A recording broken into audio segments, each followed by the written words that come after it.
कैसे हैं आप। तो लास्ट लेक्चर में हमने एक क्लास बनाई थी और उससे पिछले वाले लेक्चर में जब हमने क्लासेस पढ़ी थी तो एक स्टूडेंट ने हाईलाइट किया, सर आपने क्लास बोल दिया तो वो क्लास नहीं है, वो आपके पैकेजेस हैं। तो उसने बिल्कुल सही बोला था। लेकिन उस टाइम मैं उसको पैकेजेस इसलिए नहीं आपको कहना चाह रहा था कि वो थोड़ा सा कॉम्प्लेक्स हो जाना था, तो इसलिए मैंने उसको एज इट इज़ ही रहने दिया और उसमें रेक्टिफिकेशन नहीं की। तो अभी हम थोड़ा सा एडवांस चलते हैं, अब हम उसको थोड़ा सा रेक्टिफाई करते हैं। अगर आप python.org पे जाते हैं तो यहाँ पे आपको मिलती है डॉक्यूमेंटेशन। तो जब आप डॉक्यूमेंटेशन में जाते हैं, पाइथन डॉक्स, तो यहाँ पे आपको वो सारी चीज़ें मिलती हैं जिसको मैंने क्लासेस बोला था। तो मैं यूज़ कर रहा हूँ पाइथन 3.7। तो यहाँ पे चलते हैं। अब यहाँ पे मेरे पास लाइब्रेरीज हैं।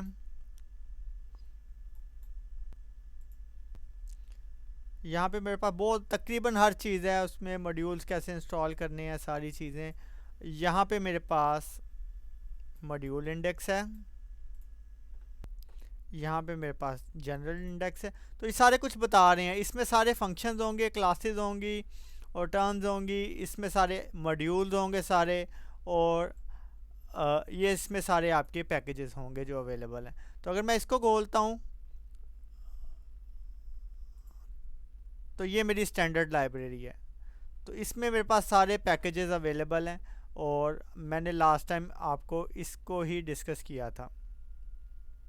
तो अगर मैं मैथ पे जाता हूँ तो ये मेरे पास मॉड्यूल्स हैं, उसमें मेरे पास ये क्लासेस हैं, उसमें मेरे पास फंक्शंस हैं और उसमें मेरे पास बाकी सारी चीज़ें हैं जिसको मैं डिस्कस कर रहा हूँ।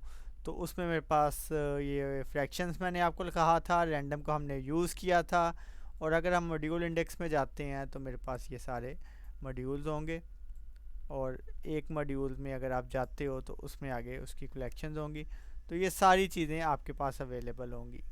तो अगर मैं इसमें भी मैथ को सर्च करता हूँ, ऑलरेडी मैथ ही है, तो उसमें भी मुझे पास मैथमेटिकल फंक्शंस वगैरह आ जाएंगे सारे।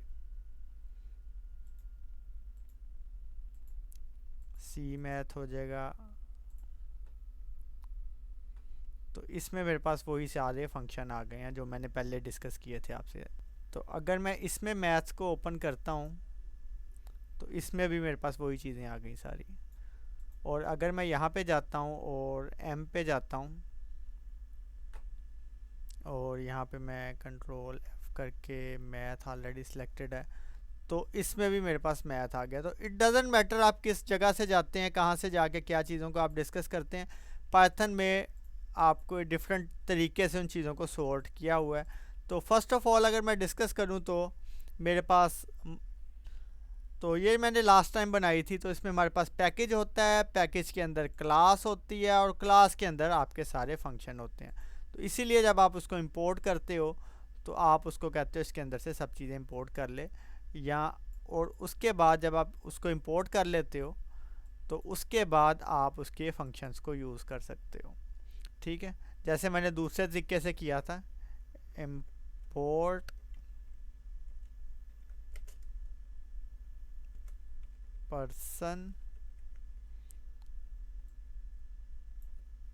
और मैंने कहा था person dot person dot talk, और टॉक मैंने करवा दिया से हेलो मियाँ मिट्ठू। तो अब इसमें ये वाला जो पर्सन है ये आपका पैकेज है, ये उस पैकेज के अंदर क्लास है और ये उस क्लास के अंदर फंक्शन है। एक ये है। अगर मैं इसका नाम थोड़ा सा चेंज करता हूँ तो ये सारी कन्फ्यूजन की वजह ये बनी थी कि मैंने इसका फ़ाइल का नाम भी पर्सन ही रखा हुआ है और इसके अंदर क्लास का नाम भी पर्सन ही रखा हुआ है। तो अगर मैं इस क्लास का नाम एम्प्लॉय चेंज कर देता हूँ, EMP कर देता हूँ, तो अब आपको थोड़ा सा मज़ीद समझ आएगी कि अब ये मैं पर्सन को तो इंपोर्ट कर रहा हूँ इसको, लेकिन उसके अंदर क्लास पर्सन नहीं है। तो क्लास अब है EMP। तो अब ये रन करेगा। तो मैं इसको 2 आर्ग्यूमेंट दूंगा, एक सेल्फ के लिए भी देना पड़ेगा।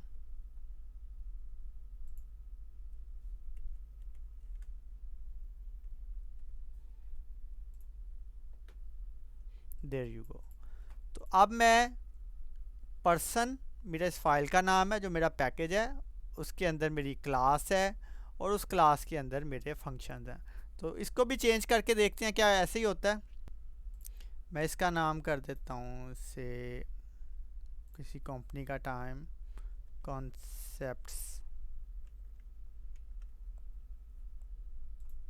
तो अब मैं पर्सन को इंपोर्ट करता हूँ तो उसने एरर दे दिया, पर्सन तो कोई चीज़ ही नहीं है। तो मैं यहाँ पे आपको इंपोर्ट करूँगा कॉन्सेप्ट्स,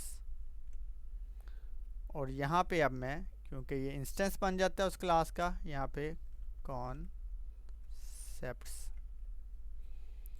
तो अब ये इसको चलना चाहिए। तो होपफुली ये आपकी क्लैरिफिकेशन होगी कि जब मैं इंपोर्ट करता हूँ इसको तो ये मेरी फ़ाइल होती है और उसके अंदर मैं क्लास को कॉल करता हूँ और उसके अंदर मैं फंक्शंस को कॉल करता हूँ। तो होपफुली स्टूडेंट का भी कॉन्सेप्ट थोड़ा क्लियर हो गया होगा।